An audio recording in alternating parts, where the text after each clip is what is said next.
Tonight we're talking about deflection under Oregon's new law that recriminalized drugs this past Sunday. We're making a big deal out of it because we know you are watching to see if anything changes with a big issue on our streets, the open air drug markets and all that come with it. Because of that, it's our big story tonight.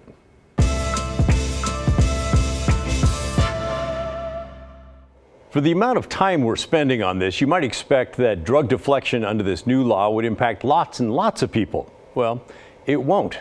Someone is only eligible for deflection if they have no active warrants and are not committing any other crime when police catch them with drugs. Of the people who are eligible, still not everyone is going to accept the deflection offer. But it is the first new effort in Oregon to help drug users since Measure 110 passed way back in 2020. The idea is someone with drugs is offered a chance to get treatment and is deflected from the criminal justice system into the healthcare system. It's a reasonable idea if it works. So far in Multnomah County, been a bumpy first few days. Blair Best joins me now from outside the Multnomah County Justice Center. And Blair, you've watched this process play out on the streets, and now people are being offered deflection in the courtroom as well? That's right, Pat. So to put it plainly, this whole thing is a work in progress and pieces are unfolding as we speak. Today, a handful of people caught with possession of hard drugs were due in court, and at least one of them was expected to be offered deflection, that option of treatment over jail, inside the courtroom. That's new because that offer of deflection was previously being offered only on the streets between the hours of 8 a.m. and 8 p.m. Monday through Friday. That's when outreach workers were available to step in for police. But over the weekend and in a last-minute move, Multnomah County leadership decided to offer deflection to everyone who qualifies regardless of the time of day, and they're doing it in the courtroom as well. It's important because it's what's fair. Everyone who is eligible for deflection should be entitled to receive deflection services. When they show up at their next court appearance, Multnomah County or one of Multnomah County's partners will do outreach and see if they can connect that person to deflection services. So what people should know is that there's deflection taking place all the time in Multnomah County. So whether it's during business hours or outside of business hours, there's still an option for people who are eligible for deflection. All right, so that sounds great, but we're already seeing holes in this system. That man who was expected to be offered deflection this morning, he never showed, and neither did the outreach workers. Now there's a warrant out for his arrest. Given the nature of the addiction cycle as well as people's encounters with law enforcement, this is something that we were prepared for, and we know that takes multiple times sometimes for somebody to be ready to accept treatment. So whether that means that they say yes to deflection the first time or if it takes numerous encounters to get somebody on the path to recovery, we are doing everything we can to meet people where they're at. Okay, Blair, you were also in court yesterday when the first 3 people caught with possession under this new law were due in court. What happened then?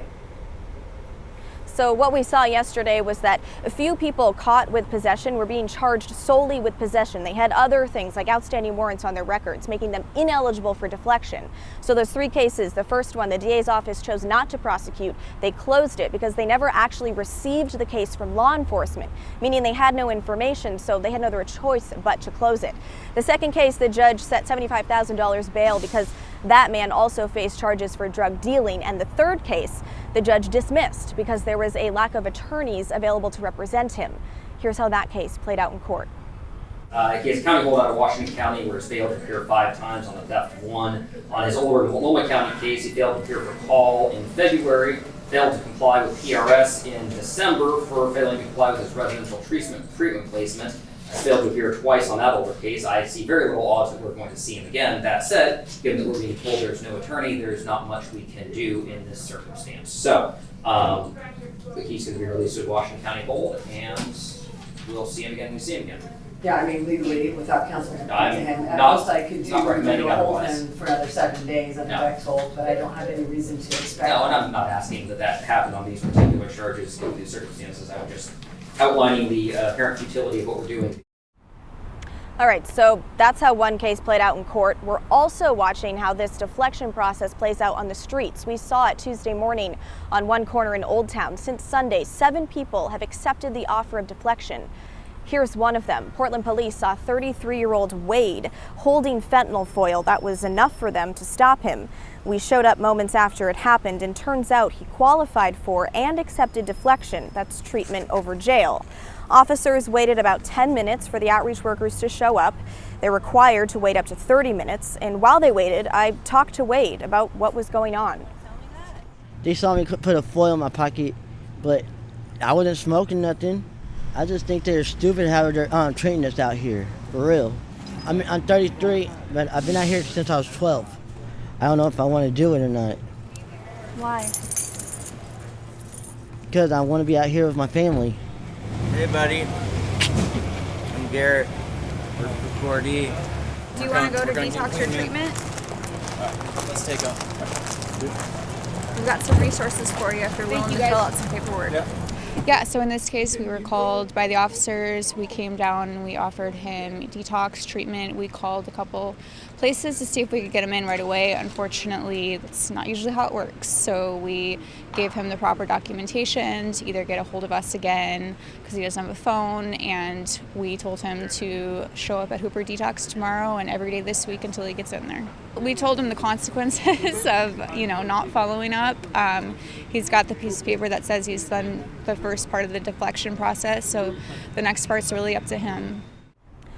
All right, so as you just saw there, the outreach workers, they spent about 30 minutes with Wade, but because there weren't any available openings in any detox or treatment centers, they left him on the streets. Now, the county says they're tracking all of this. Wade has 30 days to engage in those treatment services like he was instructed to do. If he doesn't, and if he's caught with possession again within the next 30 days, he'll go straight to jail. All right, Blair, and then also today you got an update on the county's Deflection Center. That's where police will take people instead of waiting for the outreach workers like they are now.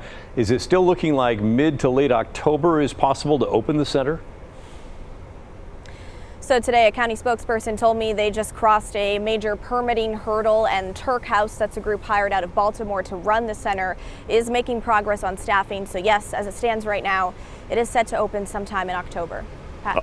All right, thank you, Blair. It certainly is a work in progress. So what's going through your mind about deflection here in Multnomah County? Remember, we're only a few days in, but you can see it's not exactly going smooth sailing. Email us, will you? Let us know what you think. The address is thestory@kgw.com, or call and leave a voicemail 503-226-5090.